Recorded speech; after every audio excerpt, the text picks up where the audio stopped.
ওরে কার পানে মন মুখ লুকিয়ে লুটিয়ে যায় ধুলায় রে আমার মন ভোলায় রে। গ্রাম ছাড়া ওই রাঙা মাটির পর আমার মন ভোলায় রে। নমস্কার বন্ধুরা, আমাদের রান্নাঘরে তোমাদেরকে স্বাগত। আজকে আমাদের রান্নাঘরের রেসিপি হলো সর্ষে কাতলা। অসাধারণ স্বাদের কিন্তু একটা রেসিপি নিয়ে আজকে হাজির হয়েছি। কেউ যেন মিস করো না, মিস করলে কিন্তু এতটাই মিস করবে, ভীষণ পস্তাবে। চলো চলো, আজকে তোমাদের সর্ষে কাতলা করে দেখাবো। তার জন্য আমি এখানে 4 পিস কাতলা মাছ নিয়ে নিয়েছি। সর্ষে কাতলা করার জন্য সাদা সর্ষেটা 2 চামচ নিয়েছি, লাল সর্ষেটা 1 চামচ নিয়েছি, রসুন বাটা নিয়েছি 1/2 চা চামচ, আর 1 চা চামচ আদা বাটা নিয়েছি, পরিমাণ মতন ধনেপাতা কুচো আর 2টো কাঁচা লঙ্কা মাঝখান থেকে এইভাবে ফালি করে নিয়েছি। মাছটা ম্যারিনেট করার জন্য পরিমাণ মতন লবণ দিয়ে দিলাম, হলুদ গুঁড়ো পরিমাণ মতন, সর্ষের তেল দিয়ে দিলাম 1 চামচ। ঘরোয়া পদ্ধতিতে আমরা তো সর্ষে কাতলা সবাই খাই বাড়িতে বা বানাই, সবাই জানি এটা করতে। আমি কিন্তু হোটেলে, নামি দামি হোটেলে এইভাবে কাতলা মাছে সর্ষে কাতলা কিভাবে বানিয়েছিল নাম বলবো না যেহেতু সোশ্যাল মিডিয়া, কলকাতারই কোনো একটা বড় হোটেলের রেস্টুরেন্টে, মানে হোটেলে, বাঙালি হোটেলে যে মাছ ভাত পাওয়া যায়, একদিন গেছিলাম খেতে, তো দাঁড়িয়ে ওদের রান্নাটা দেখেছিলাম, খুব ভালো লেগেছিল, সেটাই শেয়ার করব আজকে। একটা ফ্রাইং প্যানে সর্ষের তেল গরম করে নিয়েছি, এক এক করে মাছের পিসগুলো ভেজে নেব। ঢাকা দিয়ে এপিট ওপিট করে লাল লাল করে ভেজে নিয়ে ফিরে আসছি। মাছগুলো ভাজতে ভাজতে মশলাটা রেডি করে নিই। লাল সর্ষে সাদা সর্ষে দুটোই নিয়ে নিলাম মিক্সির বাটির মধ্যে। যে লঙ্কা দুটো চিড়ে রেখেছিলাম সেটাও দিয়ে দিলাম। একবার আমি শুকনো খোলায় ঘুরিয়ে নেব, তারপর অল্প একটু জল আর লবণ দিয়ে পেস্ট করে নিয়ে ফিরে আসছি। এবার একটু জল অ্যাড করে দিলাম। সর্ষে বাটাতে লবণ না দিলে কিন্তু তেতো হয়ে যায়, তাই লবণটা দিয়ে দিলাম। আবার একবার ঘুরিয়ে নেব। মাছগুলো কিন্তু এপিট ওপিট করে দেখো লাল লাল করে ভেজে নিয়েছি। এবার আমি তুলে নেব। একদম ছোট চামচের 1 চামচ ওই তেলের মধ্যে কালো জিরে ফোড়ন দিয়ে দিলাম। ফোড়নটা একটু ভাজা ভাজা করে নেব। সবার প্রথমেই যে 1/2 চামচ রসুন বাটাটা রেখেছিলাম, রসুন বাটাটা তেলে একটু ভাজা ভাজা করে নিচ্ছি। হয়তো বলবে সর্ষের ঝাল, কিন্তু রসুন আদা কেন ব্যবহার করছি, আগে খাও তারপর বলবে যে কেন ব্যবহার করেছি, তাহলেই বুঝতে পারবে।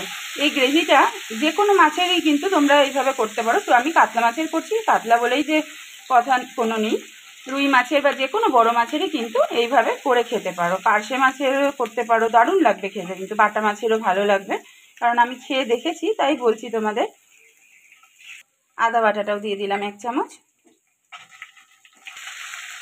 এই গ্রেভিটা এতটাই স্বাদ হয় না, এই একটা মাছের পদ দিয়ে কিন্তু পুরো ভাতটা খাওয়া হয়ে যাবে। আদা রসুন দেওয়াতে সর্ষে বাটার সাথে যে এত ভালো লাগে খেতে, না খেলে কিন্তু বিশ্বাসই করতে পারবে না।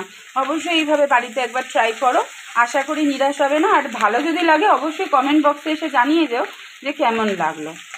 এই সময় তেলের মধ্যে কালারটা সুন্দর করার জন্য হলুদ গুঁড়োটা 1/2 চামচ মতন দিয়ে দিলাম, কাশ্মীরি লঙ্কার গুঁড়ো 1 চামচ দিয়ে দিলাম। কলকাতায় একটা কাজে গেছিলাম, ভীষণ খিদে পেয়েছিল দুপুরবেলা, তো ওই হোটেলটায় নাম বলবো না, খেতে ঢুকেছিলাম। ওই সময় না ওরা এই রান্নাটা করছিল, আমি চুপি চুপি, জানো তো, বুঝতে দিইনি, পেছন থেকে দাঁড়িয়ে দাঁড়িয়ে রান্নাটা শিখে নিয়েছিলাম।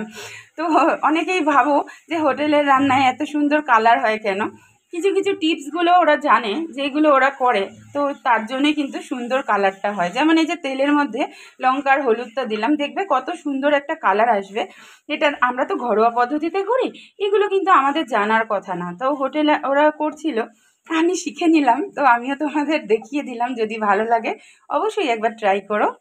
সর্ষে বাটায় 2টো কাঁচা লঙ্কা ব্যবহার করেছিলাম, আর এখন আমি একটা কাঁচা লঙ্কা মাঝখান থেকে ছিঁড়ে একটু দিয়ে দিলাম, ফ্লেভারটাও হবে, হালকা ঝালও হবে। আবার একটু ভালো মতন নাড়িয়ে চাড়িয়ে নেব। আদা রসুনটা কিন্তু অনেকক্ষণ ধরেই ভাজা ভাজা করা হয়ে গেছে। এবার আমি বেটে রাখা যে সর্ষে আর লঙ্কাটা বেটেছিলাম, 2 রকমের সর্ষে আর কাঁচা লঙ্কা, সেই পেস্টটা আমি দিয়ে দিলাম। সর্ষে তো খুব বেশি কষায় না, তোমরা জানো, বেশি কষালেও কিন্তু তেতো হয়ে যায়। যেমন বাটার সময় লবণ না দিলে তেতো হয়, সর্ষে কিন্তু বেশি কষালেও তেতো হয়ে যায়। এই সময় আঁচটা একদমই লোতে রেখে 2-3 মিনিট মতন জাস্ট নাড়াচাড়া করে নেব আমি। 3-4 মিনিট মতন নাড়া হয়ে গেছে। সর্ষের বাটি ধোয়া জলটা দিয়ে দিলাম, যতটা গ্রেভি রাখবো ততটা আন্দাজে দিলাম, তোমরা যতটা গ্রেভি রাখবে সেই আন্দাজেই জলটা দেবে। সর্ষে বাটায় আমার লবণ দেয়া ছিল, বাকি যেটুকু লাগবে সেটুকুই এখন অ্যাড করব। পরিমাণ মতন লবণটা দিয়ে দিলাম। খুব ভালো করে গ্রেভিটা ফুটিয়ে নেব। গ্রেভিটা 2-3 মিনিট ফুটিয়ে নিয়েছি। এবার ভেজে রাখা মাছগুলো দিয়ে দিলাম গ্রেভির মধ্যে। হালকা করে মাছগুলো একটু এপিট ওপিট করে ঘুরিয়ে দেব, গ্রেভির সাথে মিশে যাবে। এই রান্নাটা কিন্তু করতে বেশিক্ষণ টাইম লাগে না, ভীষণ তাড়াতাড়ি হয়ে যায়। মাছগুলো ভাজতেই যে টাইম লাগে, কারণ সর্ষে কত আর কষাবে, সর্ষে তো আর কষানোর কিছু নেই, কিন্তু খেতে এত ভালো হয়। আমি বলছি বারবারই একটা কথা, এইভাবে আশা করি অনেকেই খাওনি আদা রসুন দিয়ে সর্ষে বাটা। তো আমি তোমাদের সাথে যেহেতু একটা নতুন রেসিপি শেয়ার করলাম হোটেল স্টাইলে, অবশ্যই কিন্তু খেয়েও। 5 থেকে 6 মিনিট পর ফিরে আসছি। 6 থেকে 7 মিনিট পর ফিরে আসলাম। গ্রেভিটা কিন্তু বাড়িয়ে দিয়ে ফুটিয়ে নিয়েছি মাছগুলো তো খুব ভালোভাবেই আমার ভাজা ছিল। আশা করি গ্রেভিটা পুরোটাই ঢুকে গেছে মাছের মধ্যে। এই সময় ধনেপাতা কুচোটা অ্যাড করে দিলাম।